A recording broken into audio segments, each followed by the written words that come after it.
Assalamualaikum warahmatullahi wabarakatuh. Hari ini kita kembali belajar dalam mata kuliah metode penelitian pendidikan. Nah, materi yang akan kita pelajari hari ini berkaitan dengan penelitian pengembangan. Tujuan pembelajaran kita hari ini adalah memahami definisi penelitian pengembangan, model-model pengembangan, dan sistematika proposal. Baik, kita mulai ya dengan definisi penelitian pengembangan. Penelitian pengembangan adalah salah satu metode penelitian yang digunakan untuk mengembangkan produk tertentu dan menguji efektivitasnya. Jadi kalau dalam bidang pendidikan, produknya bisa berupa perangkat pembelajaran. Perangkat pembelajaran Anda semua sudah tahu ya. Jadi misalnya silabus, RPP, prota, promes, buku, media pembelajaran yang lain, atau bahkan bisa mengembangkan model pembelajaran. Penelitian pengembangan diawali dengan analisis kebutuhan yang sifatnya longitudinal. Longitudinal itu apa? Longitudinal adalah bertahap. Jadi ada langkah-langkah yang harus Anda lalui untuk bisa menyelesaikan penelitian Anda. Kadang-kadang bisa multi tahun ya. Multi berarti banyak. Berarti Anda tidak cukup jika penelitiannya 1 tahun untuk beberapa kasus ya. Tapi biasanya kalau skripsi penelitian pengembangan 6 bulan atau 1 semester cukup ya, asal Anda mengikuti prosedur dan rajin bimbingan gitu ya. Jadi itu kuncinya. Kita lanjutkan ke model-model pengembangan. Model-model pengembangan ada banyak sekali ya. Nah, kali ini hanya 4 model yang akan kita bahas. Kenapa kok hanya 4? Karena model-model ini sering digunakan. Nah, kenapa kok sering digunakan? Karena langkah-langkahnya mudah, sistematis gitu ya. Jadi sering digunakan karena banyak yang cocok kan gitu ya. Seperti kalau merek gitu ya, kenapa kok lebih suka menggunakan merek A, kenapa tidak merek B? Oh, karena merek A itu begini, kelebihannya daripada merek B lebih banyak, sehingga sering digunakan. Sama dengan model-model ini. Jadi bukan berarti model yang lain tidak baik, tetapi model yang akan kita pelajari itu lebih sederhana. Nah, kalau mahasiswa kan lebih suka yang sederhana ya, apalagi yang cepat gitu ya, agar cepat selesai tugasnya. Baik. Yang pertama akan kita pelajari adalah model 4D atau 4D. D-nya di sini bukan dimensi, tetapi D yang lain. Nah, apakah itu? Nanti akan kita pelajari. Yang kedua adalah model Borg and Gold. Borg and Gold ini adalah pencetusnya. Jadi nama modelnya diambil dari nama pencetusnya. Kemudian model Azure.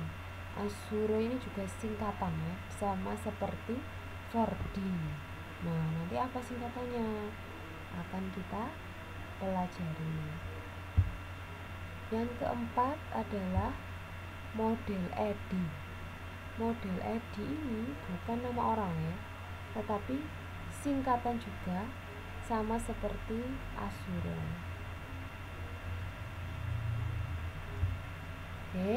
Lanjut ke model 4D. Model 4D dicetuskan oleh, Semel dan Semel. Jadi ada 3 orang pencetusnya.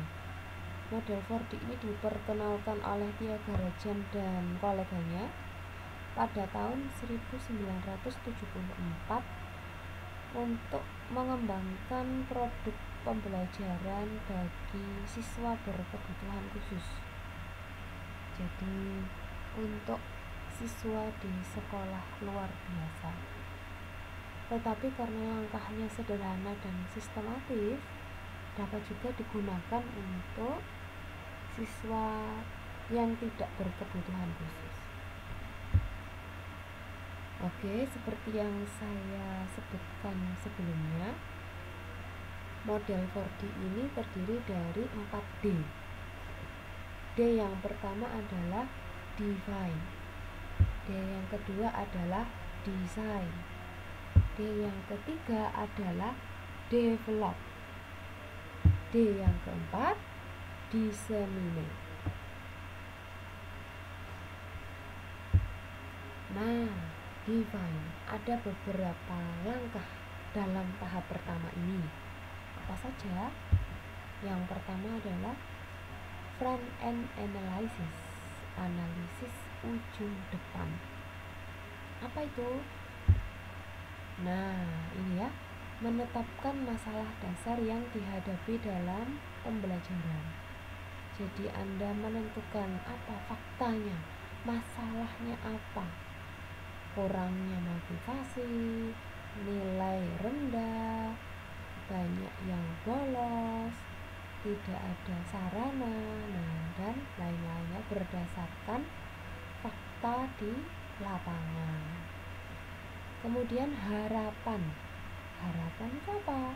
Harapan itu kalau faktanya buruk berarti harapannya baik. Misalnya nilainya rendah, berarti harapannya nilainya tinggi, gitu ya.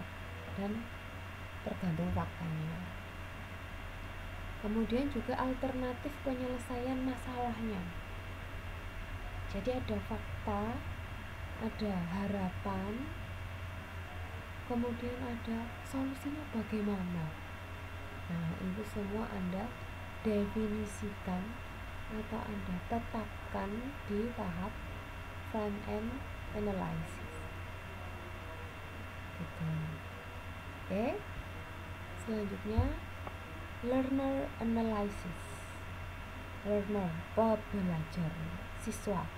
Analisis siswa. Siswanya dianalisis. Apa yang dianalisis dari siswa? Nah, yang dianalisis atau yang ditelaah adalah karakteristiknya, yaitu kemampuan akademiknya, keterampilannya bagaimana, perkembangan kognitifnya. Kemampuan akademik misalnya bisa dilihat dari nilai ulangan, nilai ujian, tes, gitu ya. Keterampilannya apa? Keterampilan psikomotornya bagaimana, dia bisa apa saja, gitu ya. Kemudian juga perkembangan kognitif. Perkembangan kognitifnya dia masuk ke tahap apa? Dari teori perkembangan kognitif oleh Piaget. Nah, ini seharusnya sudah Anda pelajari di perkembangan peserta didik. Nah, ini ada tahap rasional formal, gitu ya. Nah, Anda buka lagi catatan di perkembangan peserta didik. Oke, itu yang kedua, learner analysis. Yang ketiga, konsep analysis. Apa itu konsep? Konsep ya. Jadi materi biasanya. Mengidentifikasi pengetahuan deklaratif dan prosedural yang akan dikaji. Atau Anda melakukan analisis terhadap kompetensi dasar.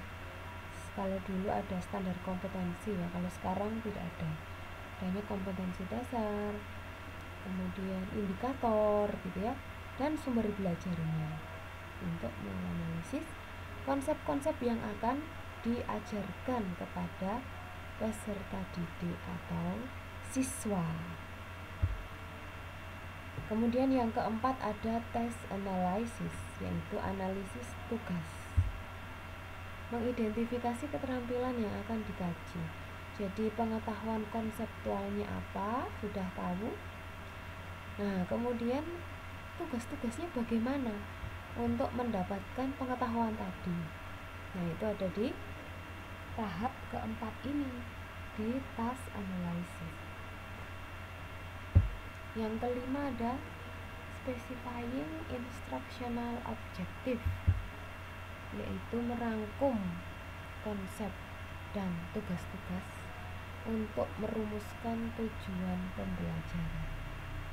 Jadi kalau Anda mengenal ada kompetensi dasar, indikator, dan tujuan pembelajaran. Tujuan pembelajaran ini lebih operasional, gitu ya. Jadi ada rumusnya, A, B, C, D. A, audience, siswanya berarti ya. B, behavior, berarti perilakunya, apa yang akan dilakukan siswa. Kemudian C, condition. Conditionnya itu berarti kegiatan apa yang harus diberikan guru untuk mendukung D-nya, degree. Degree itu adalah derajat. Jadi kompetensi yang ingin dicapai oleh siswa gitu. Jadi tujuan pembelajaran lebih operasional. Oke, define selesai, kemudian masuk ke tahap desain. Nah, sama dengan define tadi, desain juga ada beberapa langkah. Yang pertama, criterion test construction, berarti menyusun tes berpatokan, beracuan kriteria. Menyusun kisi-kisi tes hasil belajar berdasarkan tujuan pembelajaran dan analisis peserta didik. Jadi untuk menyusun soal-soal ulangannya, Anda tidak boleh ngawur, harus berdasarkan tujuan pembelajaran dan analisis peserta didik. Jadi kalau peserta didiknya kelas SMP, tidak boleh soalnya itu untuk SD atau SMA. Itu namanya criterion test, gitu ya. Jadi tes berdasarkan acuan. Yang kedua ada media selection, yaitu memilih media pembelajaran yang relevan dengan hasil-hasil analisis pada tahap define. Jadi kalau materinya tentang keanekaragaman hayati misalnya, berarti medianya harus sumber daya alamnya, misalnya gambar, video, gitu ya. Tidak boleh hanya cerita tulisan saja, harus relevan. Atau misalnya mempelajari tentang sel itu kan cukup abstrak ya untuk anak SMP atau SMA gitu. Jadi kalau Anda media pembelajarannya hanya buku yang isinya tulisan, itu sulit untuk mereka ya, kurang relevan. Harus ada benda konkret yang membantu siswanya untuk memahami konsep. Jadi pada tahap ini Anda pilih media yang bagaimana, yang sesuai. Setelah medianya dipilih, kemudian formatnya. Jadi formatnya bagaimana? Harus mengikuti kurikulum yang berlaku. Nah, kemudian ada initial design. Ini adalah draft ya. Jadi jenis medianya sudah, formatnya sudah, analisis kebutuhan sudah, maka susun draft. Kalau draft sudah, masuk ke tahap develop. Nah, draft sudah jadi ya. Lalu kita validasi. Validasinya ke siapa? Ke ahli atau validator istilahnya ya. Nah, biasanya yang digunakan ada 2 minimal ya. Ada ahli materi, ahli media. Kadang juga kalau produknya berupa buku, maka ada juga ahli bahasa. Atau kalau untuk sekolah, nah berarti ada validatornya itu praktisinya, berarti guru gitu ya. Nah, setelah divalidasi, biasanya produknya ada revisi. Jadi Anda harus merevisi produk sesuai saran dari validator. Tidak boleh tidak direvisi kecuali tidak ada saran revisi. Tapi biasanya itu selalu ada ya, sedikit banyak itu ada. Setelah revisi selesai, dilanjutkan ke developmental testing. Apa itu developmental testing? Developmental testing adalah uji coba lapangan untuk mengetahui komentar pengguna. Biasanya media itu dikembangkan untuk siswa ya. Nah, jadi penggunanya adalah siswa. Jadi setelah produknya Anda revisi, maka Anda uji coba ke siswa. Bagaimana komentarnya? Bukunya baik. Oh, baik. Bukunya kurang baik. Ya, kenapa kok kurang baik? Kurang gambarnya. Bukunya tidak berwarna, gitu ya misalnya ya.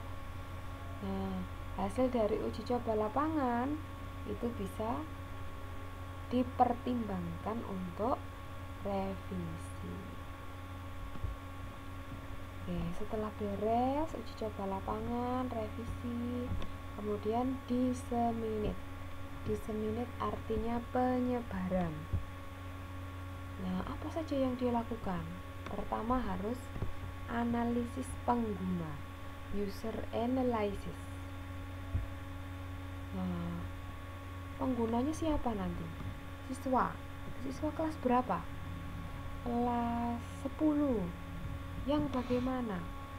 Yang siswa tinggal di kota, siswa tinggal di desa, atau di mana? Nah, itu harus Anda analisis dulu agar tepat sasaran. Setelah dianalisis penggunanya, kemudian dipilih temanya. Tema seperti cerita ya. Jadi yang dimaksud adalah strategi ya. Strateginya bagaimana? Anda sebarkan, Anda datang ke sekolah-sekolah, atau Anda membuat pameran, atau Anda sebarkan melalui media sosial. Nah, itu Anda pilih dulu. Kemudian kapan itu ya? Time schedule. Time schedule itu jadwal ya. Jadi kapan Anda sebarkan? Awal semester, pertengahan semester, akhir semester, atau sepanjang tahun. Nah, itu yang tahu adalah peneliti Anda, gitu ya. Nah, setelah pengguna oke, strategi oke, waktu ditentukan ya. Kemudian adalah medianya. Di medianya bagaimana? Ini medianya berupa hardware atau software, gitu ya.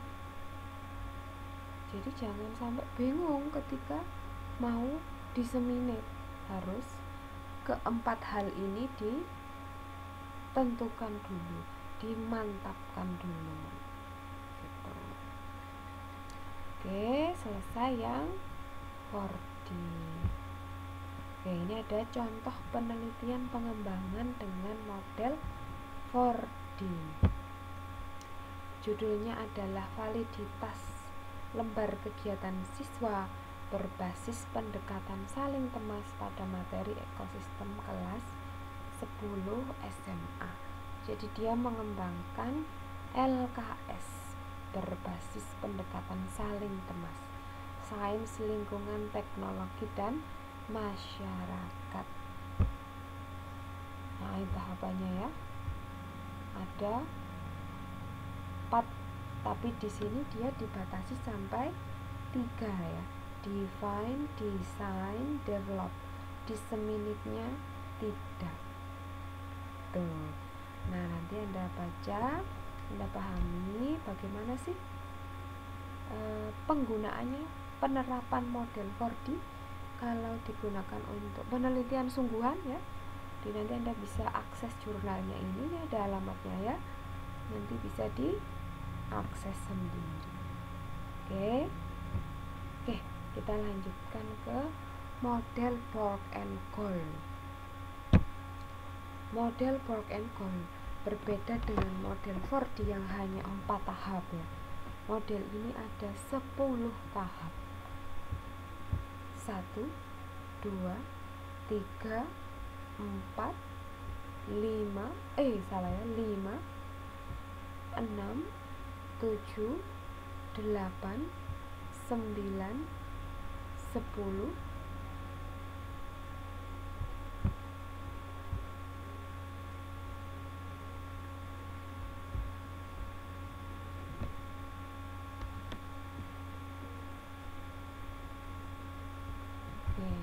10 tahap ya.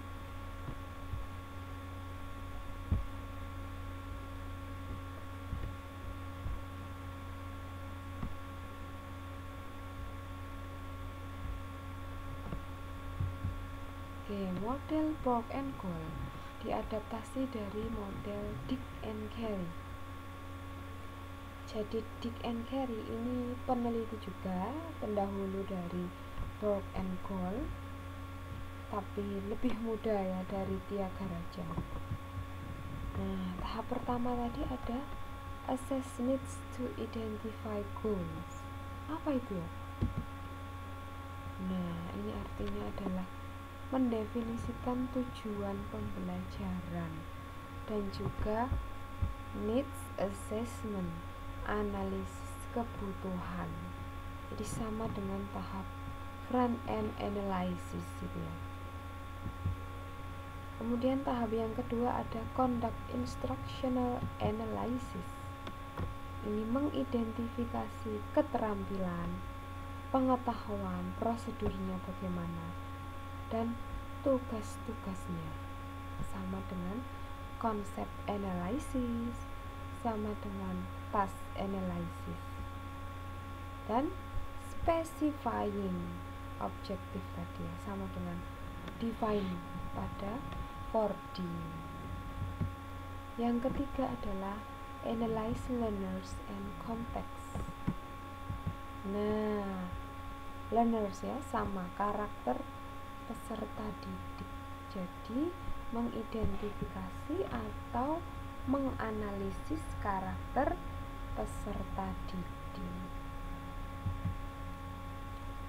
Oke, selanjutnya right performance objective, yaitu merumuskan tujuan pembelajaran. Yang kelima, develop assessment instrument, mengembangkan instrumen untuk menilai pengetahuan dan keterampilan sesuai dengan tujuan pembelajaran. Setelah itu, mengembangkan strategi pembelajaran. Jadi bagaimana agar pengetahuan dan keterampilan yang telah dirumuskan dalam tujuan pembelajaran itu bisa dicapai. Kemudian mengembangkan materi Jadi media pembelajarannya bagaimana? Pakai media apa? Anda mau pakai buku, video, benda asli, gambar gitu ya. Ini ditentukan di tahap ke-7. Kemudian design and conduct formative evaluation of instruction. Ini semacam validasi, one-on-one tryout. Jadi uji coba satu-satu. Nah, ini untuk validator. Kemudian ada small group tryout, uji coba kelompok kecil. Di uji coba lapangan tapi di kelompok kecil. Kemudian ada yang terakhir field trial, uji coba lapangan kelompok besar. Jadi kalau di kelompok kecil ada 5 orang misalnya, maka di kelompok besar ini bisa 15 sampai 20 orang. Setelah itu direvisi. Setelah uji coba direvisi. Yang terakhir, setelah direvisi maka dievaluasi kembali apakah hasil revisinya sudah sesuai, sudah baik atau belum. Kalau sudah baik, final product, eksekusi. Kalau belum baik, revisi kembali. Itu yang board and goal. Jadi lebih detail ya, per tahap, 10 tahap. Nah, ini ada contohnya. Kalau di sini ada instrumen penilaian afektif. Jadi dia mengembangkan instrumen penilaian afektif, penilaian sikap dengan model board and goal. Nah, ini ada 10 langkah, tapi dia batasi 8 langkah. Nah, nanti Anda baca sendiri ya artikelnya. Kita lanjutkan ke Azure. I adalah analyze learner. Apa itu analyze learner? Analisis karakter pembelajar. Berarti sama ya. Analisis karakter siswa. Siswanya bagaimana kemampuan akademiknya, keterampilannya apa, perkembangan kognitifnya bagaimana. Kemudian S yang pertama, state objectives. Objectives itu tujuan. Jadi merumuskan tujuan pembelajaran. S yang kedua, select, modify, or design materials. Jadi setelah tujuan pembelajarannya dirumuskan, Anda select, memilih, menentukan, modify, memodifikasi, atau desain, mendesain materi, media, apapun yang bertujuan untuk mencapai tujuan pembelajaran. Utilize materials. Jadi mengembangkan materi yang ditentukan tadi.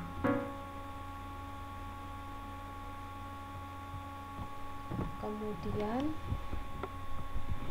R, require learner response.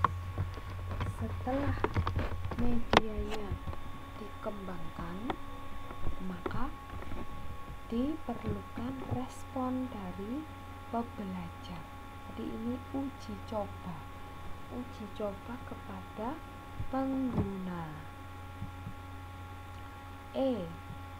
Evaluation. Apa yang dievaluasi? Hasil uji cobanya. bagaimana dia, baik atau buruk. Kalau baik, oke, semakin diperbaiki. Kalau buruk, ya direvisi agar menjadi baik. Nah, sederhana ya untuk Azuro ya. Ini contoh artikelnya. Dia mengembangkan video pembelajaran berbasis apa ini? Oh, Pinnacle. Jadi ada programnya Pinnacle. Oke. Model keempat ya, EDI. Nah, EDI. Analyze. Stage 1. Nah, identifying the problem you are solving and pinpointing your target audience, determining your objectives, goals, and desired outcome. Nah, jadi sama ya, di tahap analyze ini adalah menentukan tujuan pembelajaran, menentukan masalah, menentukan karakter siswa, dan harapan yang ingin Anda peroleh. Setelah semuanya dianalisis, terus ke desain. Tahap kedua. In this stage, you create content-related exercises and assessment. Design storyboards or prototypes in addition to establishing the user interface. Nah, jadi menentukan jenis latihannya apa, penilaiannya bagaimana, dan medianya apa, itu di tahap desain. Kemudian D yang kedua, develop. In this stage, production begins. Jadi setelah desainnya Anda buat, kemudian Anda eksekusi, Anda wujudkan yang Anda desain tadi. Kemudian implement. In this stage, your training begins. Jadi implementasi ini artinya uji coba ya. Your training, uji cobanya dimulai. Uji coba bagaimana? Direvisi. Evaluate. In this stage, you determine if your training was success or not successful. Jika sukses, dilanjutkan. Jika tidak sukses, direvisi dulu. Setelah direvisi, implement lagi, baru evaluate lagi. Nah, kemudian contohnya ini ya. Nah, ini mengembangkan instrumen penilaian portofolio. Nah, ini ya pakai EDI. Nanti Anda baca untuk Anda lebih memahami. Selesai ya. Yang ketiga, sistematika proposal. Ini berkaitan dengan tugas Anda. Nah, ini research paper writing. Bagaimana sih proses menulis makalah penelitian atau proposal penelitian? Yang pertama, select a topic, menentukan topik. Anda mau topiknya tentang apa? Identify the research problem, menentukan masalahnya apa. Collect the relevant data, mengumpulkan data yang sesuai, yang relevan. Menganalisis data. Data sudah terkumpul, dianalisis. Kemudian menulis laporan. Nah, setelah laporan jadi bagaimana? Di proofread and improve. Proofread itu artinya di review oleh pembimbing. Sudah bagus atau belum tulisannya? Sudah valid atau belum? Sudah ilmiah atau belum? Kemudian diimprove. Diimprove itu ditingkatkan. Nah, berkaitan dengan penelitian pengembangan berarti ada hubungannya dengan inovasi. Nah, apa saja sih inovasi dalam bidang pendidikan? Ada banyak sekali ya. Ada strategi, kemudian hubungan dengan masyarakat, kemudian integrasi kurikulum, overlapping, kemudian project ya, bagaimana organisasi di instansi pendidikan,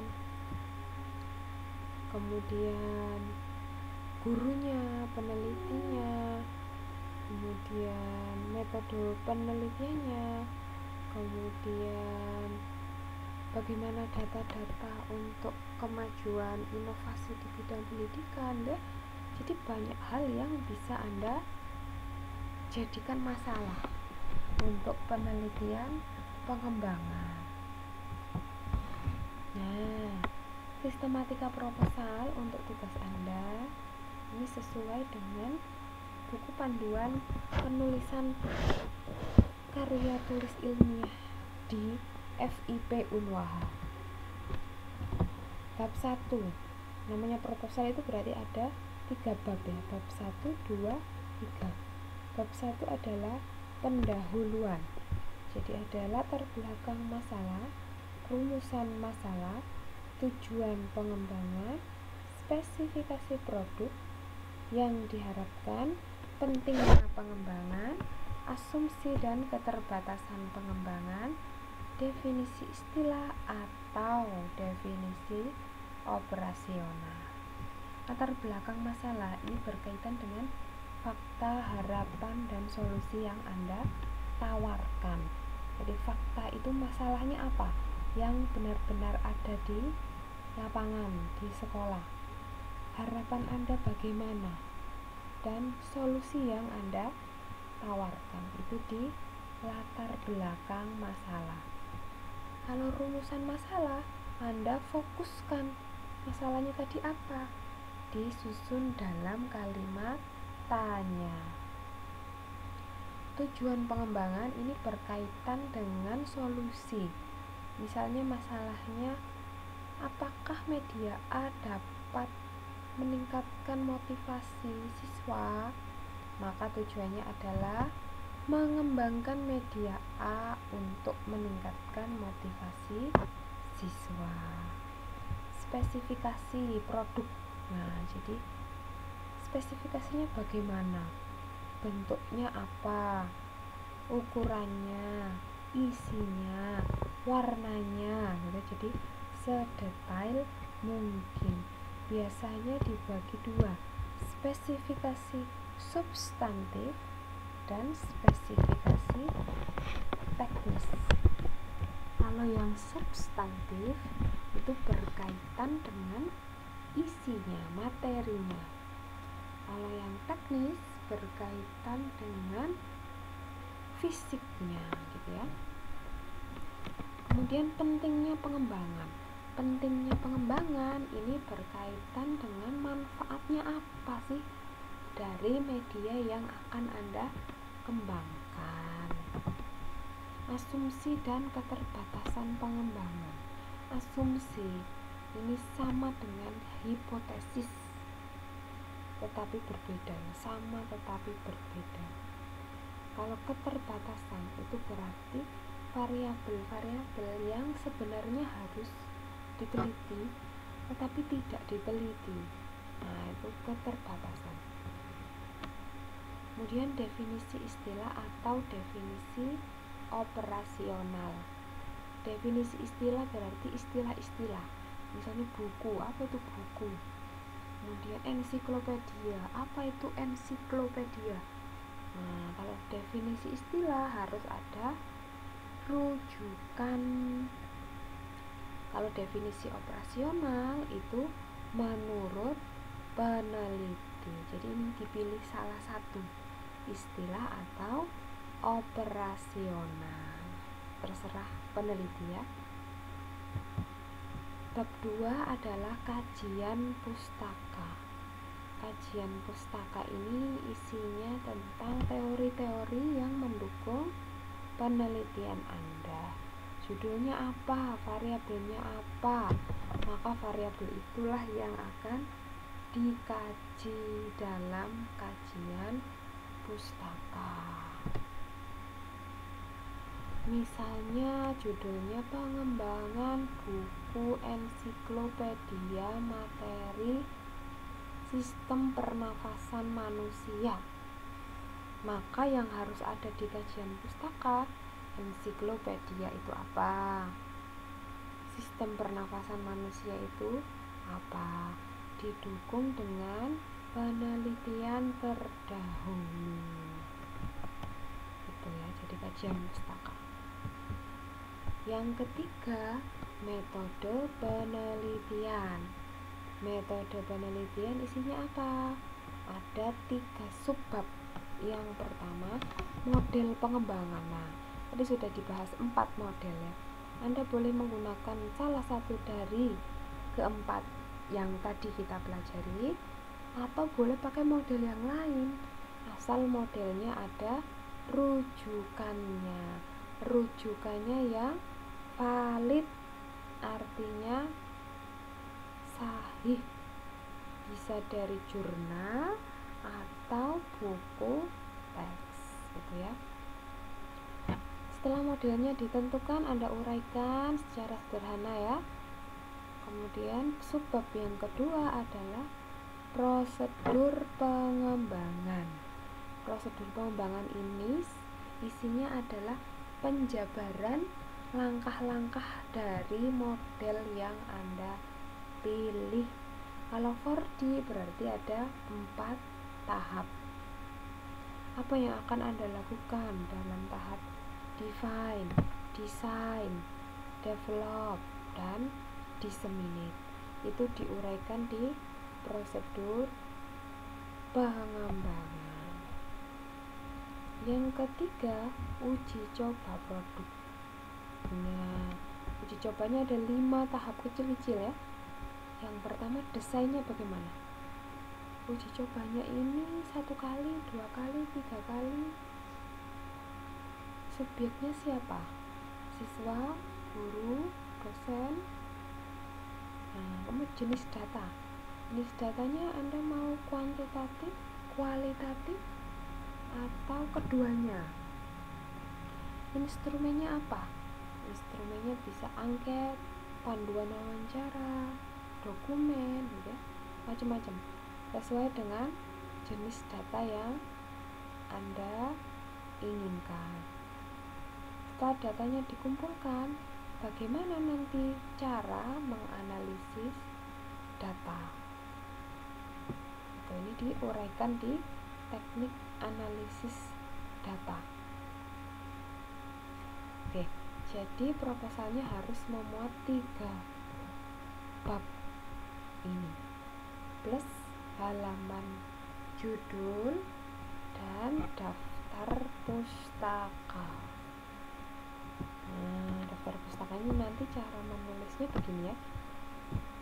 Nama penulis di balik, nama paling belakang di depan, nama awal dan tengah disingkat, tahun, judul, kota terbit, dan penerbitnya siapa. Nih, 1, 2, 3, 4, 5. Nah, nanti referensi atau rujukan yang ditulis dalam daftar pustaka harus yang benar-benar digunakan dalam proposal Anda. Jadi jangan ditulis 10, 100 tapi ternyata tidak ada yang digunakan, ya. Digunakan yang banyak pustakanya, bisa dari buku atau dari jurnal. Oke, alhamdulillah selesai. Terima kasih, semangat belajar dan terus berdoa. Nanti bisa Anda pelajari kembali ya. Terima kasih. Assalamualaikum warahmatullahi wabarakatuh.